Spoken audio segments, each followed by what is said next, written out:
Hello बच्चों, कैसे हो सभी। आई होप सभी ठीक होंगे। मैं रवि आप सभी का स्वागत करता हूं हमारे YouTube channel physics by Ravi Kumar.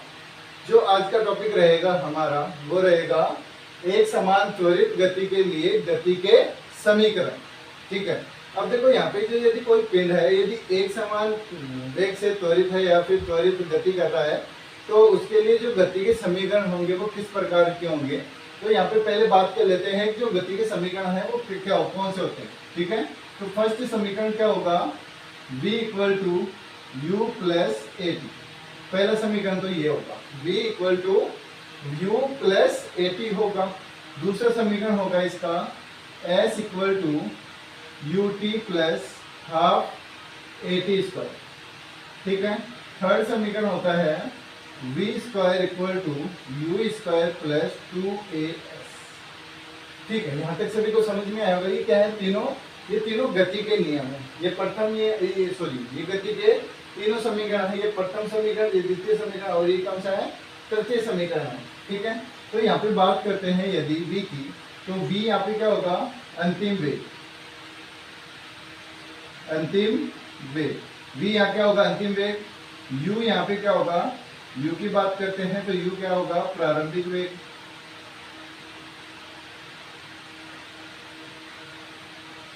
ये क्या होगा, प्रारंभिक वेग।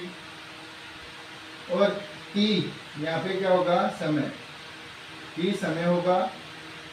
a त्वरण, ये क्या होगा, त्वरण होगा। और s क्या होगा, विस्थापन होगा।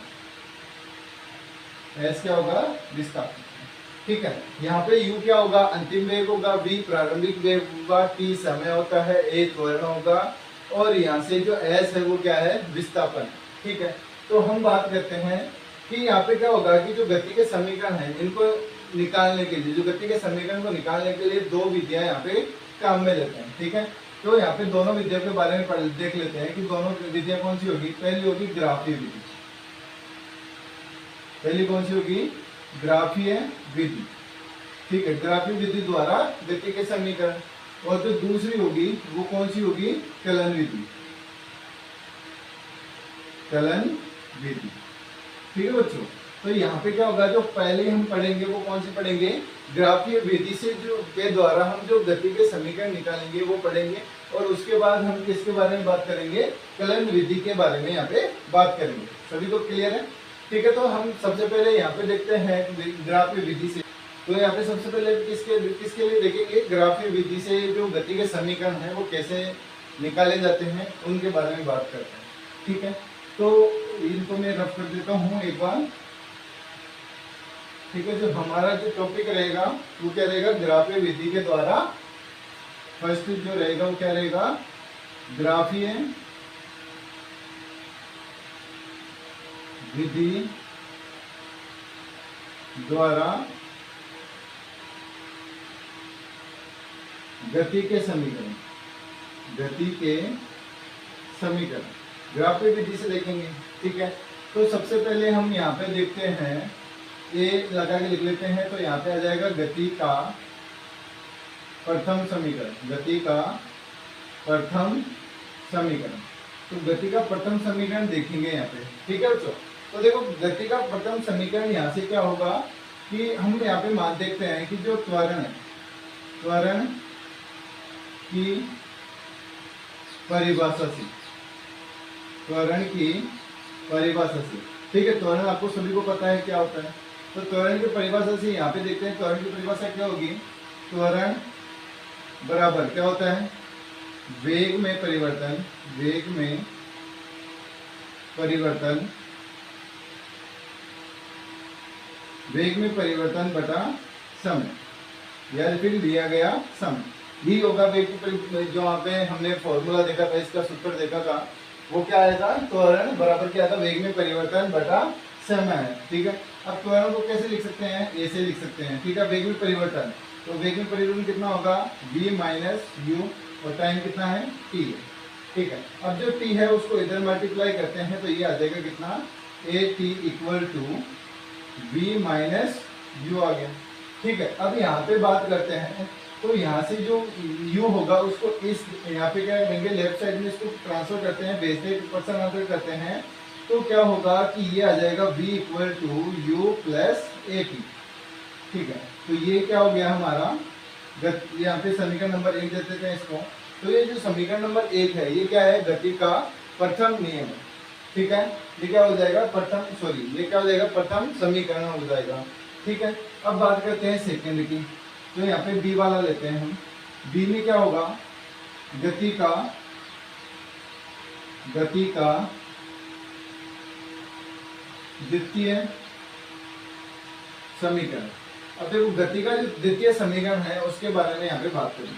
तो गति का जो द्वितीय नियम है, दूसरा जो समीकरण है वो क्या होगा, यहाँ पे देखो ध्यान से। तो हम यहाँ पे ग्राफ विधि से करते हैं, तो ग्राफ से करते हैं इसको। ठीक है, तो ये एक्स एक्सिस हो जाएगा, ये क्या हो जाएगा, वाई एक्सिस हो जाएगा। ठीक है, ये जो एक्स एक्सिस पे रहेगा वो टाइम रहेगा और वाई एक्सिस पे वेग लेते हैं, है ना। तो यदि यहाँ से कोई वस्तु स्टार्ट होती है चलना तो यहाँ तक आती है ना। तो ये क्या हो जाएगा, यहाँ पे ये u हो जाएगा, और यदि इस पे बात करते हैं तो ये क्या हो जाएगा, यहाँ पे v, इसका अंतिम वेग। ठीक है, और अंतिम वेग होगा तो यहाँ पे जो टाइम होगा, यहाँ पे टाइम ले लेते हैं, जो टाइम होगा यहाँ पे वो कितना हो जाएगा, t हो जाएगा, t टाइम पर होगा। ठीक है, और यहाँ पे इसको ऐसे आगे तक मिला देते हैं। क्लियर हुआ यहाँ तक, है ना। अब देखो यहाँ पे क्या होगा कि जो ये पिंड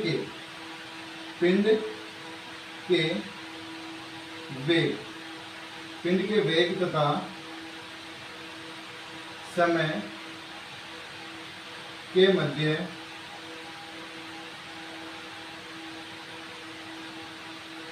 खींचा गया वक्त। यहाँ पे क्या करेंगे, यदि यहाँ पे क्या कर रहे हैं हम, v और मतलब वेग और समय के बीच में जो खींचा गया वक्र है, ये क्या होता है, यहाँ पे पिंड द्वारा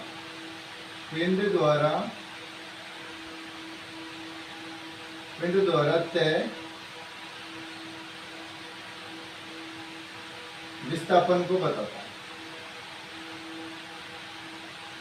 ठीक है, यहाँ पे क्या करेंगे, जो पिंड के जो वेग और समय के मध्य जो खींचा गया वक्र है वो क्या बताता है, पिंड द्वारा तय विस्थापन को यहाँ पे ये बताएगा कि जो यहाँ पे जो विस्थापन है उसने कितना किया। ठीक है, यहाँ पे सभी को।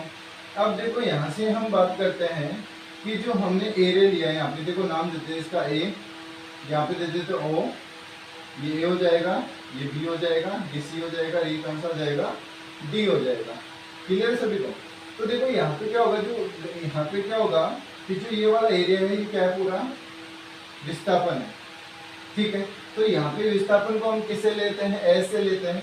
तो एस इक्वल टू क्या हो जाएगा, देखो एस इक्वल टू यहाँ पे क्या होगा कि यहाँ पे क्या हो जाएगा, एस इक्वल टू जो यहाँ पे क्षेत्र है ए ओ ए बी सी और डी का क्षेत्रफल के बराबर है। जो विस्थापन होगा, तय विस्थापन पिंड के द्वारा तय विस्थापन वो किसके बराबर आएगा, 0 ओ ए बी सी डी का क्षेत्रफल के बराबर आएगा। ठीक है, तो यहाँ पे एस की बात करते हैं तो एस इक्वल टू यहाँ से क्या हो जाएगा, देखो एक में तो आपको त्रिभुज दिख रहा है, एक में क्या दिख रहा है, आयत। तो यहाँ पे आ जाएगा पहले में त्रिभुज का क्षेत्रफल, या फिर अपन बात कर सकते हैं इसमें ए बी सी का क्षेत्रफल। ठीक है, तो यहाँ पे क्या आ जाएगा, एबीसी का क्षेत्रफल प्लस, और यहाँ से क्या आ जाएगा, ओ ए सी डी का क्षेत्रफल, ओ ए सी डी का क्षेत्रफल। देखो हम यहाँ पे जानते हैं, इसको आगे करते हैं तो इसमें क्या होता है, ध्यान से देखना कि यहाँ से हमने क्या लिया है, एस इक्वल टू अब देखो त्रिभुज का जो क्षेत्रफल होता है वो क्या होता है, 1/2 इंटू आधार इंटू ऊंचाई, ये होता है। सभी को पता होगा ये तो, है ना, त्रिभुज का क्षेत्रफल पढ़ के भी आए हो तुम 10th क्लास में। तो इसके अलावा प्लस, अब देखो यहाँ पे क्या है, ओ ए सी डी, ये क्या है, आयत है। तो यहाँ पे आ जाएगा, आयत का क्षेत्रफल क्या होता है, लंबाई इंटू चौड़ाई। ठीक है, आयत का क्षेत्रफल क्या होगा, लंबाई इंटू चौड़ाई। तो यहाँ से देखो s इक्वल टू क्या हो जाएगा, s इक्वल टू 1/2 इंटू आधार कितना है इसका, आधार कितना है OD है, तो आधार क्या हो जाएगा OD इंटू ऊंचाई कितनी है यहाँ पे BC है। ठीक है, तो यहाँ पे जो क्या हो जाएगा BC और इसमें क्या होगा AC होगा यहाँ पे, सॉरी ये क्या हो जाएगा आधार इसका AC। त्रिभुज की बात कर रहे हैं तो त्रिभुज के लिए यहाँ पे जो आधार रहेगा वो क्या रहेगा AC रहेगा, ये वाला आधार रहेगा इसका AC। ठीक है, प्लस अब आगे बात करते हैं प्लस लंबाई क्या है इसकी। अब देखो आयत की बात कर रहे हैं तो आयत में लंबाई क्या है, लंबाई है OD, लंबाई क्या हो गई यहाँ पे OD हो गई इंटू चौड़ाई क्या होगी यहाँ पे CD, चौड़ाई क्या होगी CD होगी। अब देखो इसकी वैल्यूज पुट करते हैं यहाँ पे, तो वैल्यू पुट करेंगे तो यहाँ पे क्या होगा 1/2 s इक्वल टू 1/2 AC। देखो AC कहाँ पर है, ये रहा, तो AC यहाँ पे कितने टाइम में जा रहा है T टाइम में, तो AC की वैल्यू क्या आ जाएगी T इंटू। अब BC की बात करते हैं तो ये रहा BC, ये यहाँ पे देखो ये कंप्लीट कितना है यहाँ से यहाँ तक ये B है, और ये यहाँ से कितना है यहाँ से यहाँ तक O से कहाँ तक A तक, O से A कितना है यहाँ पे U है। तो ये जो बचा हुआ है, ये जो BC बचा हुआ है ये कितना होगा यहाँ पे V माइनस U होगा, क्या होगा V माइनस U। तो यहाँ से जो BC आया है वो कितना आ गया हमारे पास V माइनस U आ गया। तो यहाँ पे जो BC की जगह हम क्या रख देंगे यहाँ पे V माइनस U आ जाएगा। सभी को समझ में आ रहा है, ठीक है। प्लस अब देखो OD की बात करते हैं तो OD कितना है टाइम T है, इंटू करेंगे। अब देखो CD की बात करते हैं, ये रहा CD, तो CD कितना है यहाँ पे हमने देख लिया कि जो OA है वो कितना है U है, तो CD भी कितना होगा U होगा। ठीक है, तो ये आ गया U। ठीक है, अब आगे इसको सोल्व करते हैं तो आ जाएगा s equal to 1/2 into T into V minus U plus UT। इसको मल्टीप्लाई कर लिया, यहाँ पे कितना हो गया UT हो गया। अब देखो हम जानते हैं यहाँ पे कि जो V इक्वल टू क्या होता है U प्लस AT होता है, कितना होगा V बराबर AT। कहाँ से, समीकरण 1 से, समीकरण 1 से यहाँ पे होगा। तो समीकरण 1 से यहाँ पे होगा तो यहाँ से हम क्या ले सकते हैं, ये आ सकता है V माइनस U किसके इक्वल आएगा AT के इक्वल आएगा। तो यहाँ पे क्या करेंगे हम कि जो V माइनस U है इसकी वैल्यू पुट करनी है किसमें, यहाँ पे जो हमारे पास ऊपर दे रखा है V माइनस U की जगह पे, तो V माइनस U की जगह पे क्या आ जाएगा AT आ जाएगा। ठीक है, तो इसको भी हम आगे देख लेते हैं इसमें।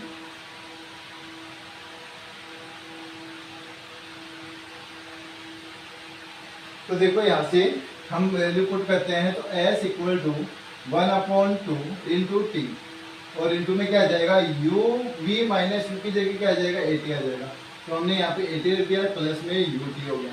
तो s इक्वल टू यहाँ से कितना आ गया 1/2 AT स्क्वायर प्लस, क्योंकि यहाँ पे T कितना है 2 बार है, 2 बार है तो यहाँ पे स्क्वायर हो जाएगा और यहाँ से आ जाएगा U। तो हमें पता है कि जो हमारा जो गति का द्वितीय नियम है वो सॉरी द्वितीय समीकरण है वो क्या है s equal to UT plus half AT square. ठीक है, तो ये हमारे पास यहाँ पे क्या आ गया, समीकरण नंबर 2 दे देते हैं इसको। तो ये क्या है गति का द्वितीय नियम सॉरी द्वितीय समीकरण क्या होगा, ये गति का द्वितीय समीकरण होगा। आई होप समझ में आ रहा होगा सभी को। ठीक है, अब यहाँ पे बात करते हैं जो गति का तृतीय नियम है उसकी बात करते हैं। देखो ये भी पढ़ लेते हैं हम गति के तृतीय नियम। तो जो गति का तृतीय नियम है वो क्या होगा, जो हम C वाला ले रहे हैं, C कौन सा होगा, गति का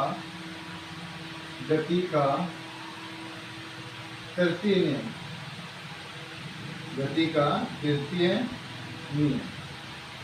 ठीक है, तो गति का जो तृतीय नियम है उसको यहाँ पे क्या लिखेंगे, देखो तो हमने जैसा कि हमने यहाँ पे देखा है कि जैसे यहाँ पे क्या होगा, तो यहाँ पे क्या करेंगे हम समीकरण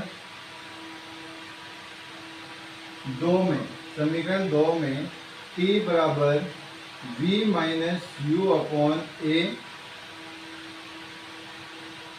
रखने पर, ठीक है, जो समीकरण नंबर 2 है हमारा, समीकरण नंबर 2 क्या था, s equal to u t plus half a t square है। ठीक है, तो यहाँ पे क्या करेंगे, t के बराबर हम क्या रखने वाले हैं यहाँ पे, v माइनस यू अपॉन ए। अब ये चीज आई कहाँ से, जैसे हमने गति का जो प्रथम समीकरण निकाला है उसमें हमने क्या पढ़ा था कि a इक्वल टू क्या था, v माइनस यू अपॉन में t। तो t को हमने a की जगह भेज दिया, a को t की जगह लिया है, तो क्या बन जाएगा ये हमारा t बराबर v माइनस यू अपॉन में a आ जाएगा। अब जो यहाँ पे t की वैल्यू है वो किस में रखना है, समीकरण नंबर 2। तो हमारे पास समीकरण नंबर 2 ये रहा, तो यहाँ से क्या आ जाएगा s इक्वल टू, ठीक है, s इक्वल टू u। अब देखो t की जगह क्या रखना है, v माइनस यू अपॉन में a रखना है, तो हमने यहाँ पे रख दिया, तो v माइनस यू अपॉन में a रख दिया, ठीक है, प्लस हाफ, ठीक है, a। t की जगह वापस क्या रखना है, v माइनस यू अपॉन में a रखना, और इसका स्क्वायर। ठीक है, अब देखो इसको सोल्व करते हैं आगे, तो ये आ जाएगा s इक्वल टू, अब देखो इसको इससे मल्टीप्लाई करेंगे, अंदर गुणा करेंगे, तो यहाँ से क्या जाएगा, ये होगा यहाँ पे u into v minus u square, और अपॉन में क्या जाएगा, a आ जाएगा, clear, plus half a into, अब देखो इसका स्क्वायर करते हैं, तो ये यहाँ पे क्या होगा, v square v minus you का होल स्क्वायर, और अपॉन में आ जाएगा a स्क्वायर, तो a स्क्वायर से a के कट जाएगा यहाँ पे। ठीक है, अब देखो यहाँ से जो बचा है हमारे पास, वो बचा है s equal to u v minus u square upon में a प्लस 1 अपॉन 2। ठीक है, अब देखो v माइनस, यहाँ पे जो v माइनस यू है इसका होल स्क्वायर, तो हमने पढ़ा है कि जो a माइनस बी का होल स्क्वायर होगा वो क्या होता है, a square plus b square minus 2ab, यही होता है। इसको भी इसी के अकॉर्डिंग ओपन करेंगे, तो इसको खोलेंगे इसके अकॉर्डिंग, तो ये क्या हो जाएगा, v square plus u square minus 2ub, यही होगा, है ना। तो देखो यहाँ पे इसको ओपन कर लेते हैं, तो a तो ऑलरेडी इसके साथ नीचे है, और यहाँ पे क्या आ जाएगा, ऊपर क्या आ जाएगा, v square minus you plus u square minus 2ub होगा। ठीक है, अब देखो दोनों का एलसीएम लेते हैं, तो एलसीएम कितना आ जाएगा इसका, 2a एलसीएम आ जाएगा। यदि इसमें भाग करते हैं तो यहाँ पे बचेगा कितना, 2 को मल्टीप्लाई करना ऊपर वाले नंबर से, तो ऊपर कितना आ जाएगा, 2uv माइनस 2u स्क्वायर। ठीक है, यहाँ पे दे रखा है प्लस, फिर सेम नंबर है तो 1 बार जाएगा, तो 1 टाइम चला जाएगा, तो यहाँ पे जो भी नंबर है वो सेम आ जाएगा, u square plus v square plus u square minus 2uv होगा। क्लियर है सभी को। तो देखो यहाँ से जो 2uv है, 2uv कैंसिल आउट हो गया। अब यहाँ से जो 2a है वो उसको इधर कर देते हैं, इसको पर्सनल, तो ये आ जाएगा 2as इक्वल टू, देखो अब यहाँ पे क्या बचेगा, minus 2u square plus v square plus u square. ठीक है, अब देखो ये कितना है, 2u स्क्वायर है, और ये कितना है, u स्क्वायर है, तो 2 में से 1 को माइनस कर देंगे तो क्या बचेगा, 1 बचेगा, तो ये आ जाएगा 2as इक्वल टू, यहाँ पे माइनस का है तो माइनस यू स्क्वायर और प्लस का वी स्क्वायर। अब यू स्क्वायर को इधर पर्सन आंसर कर देते हैं, इधर ट्रांसफर कर देंगे, तो ये क्या आ जाएगा, यहाँ से ये बन जाएगा v square equal to u square plus 2as, तो ये हो जाएगा हमारा समीकरण नंबर 3। और समीकरण नंबर 3 ही क्या है, गति का तृतीय समीकरण। तो ये क्या हो जाएगा, गति का तृतीय समीकरण हो जाएगा। आई होप कि ये जो तीनों समीकरण हैं गति के, वो आप सभी को समझ में आए होंगे। ठीक है, नहीं आए तो इसको एक बार और रिपीट करके देखो, ठीक है, अच्छे से। और ये बहुत इजी है, इजी वे में है, तो आपको अच्छे से समझ में आएगा। ठीक है बच्चों, तो आपको यदि ये सेशन अच्छा लगा है तो इसको लाइक करो, सब्सक्राइब करो, कमेंट करो, और ज़्यादा से ज़्यादा इसको शेयर करो। Thank you.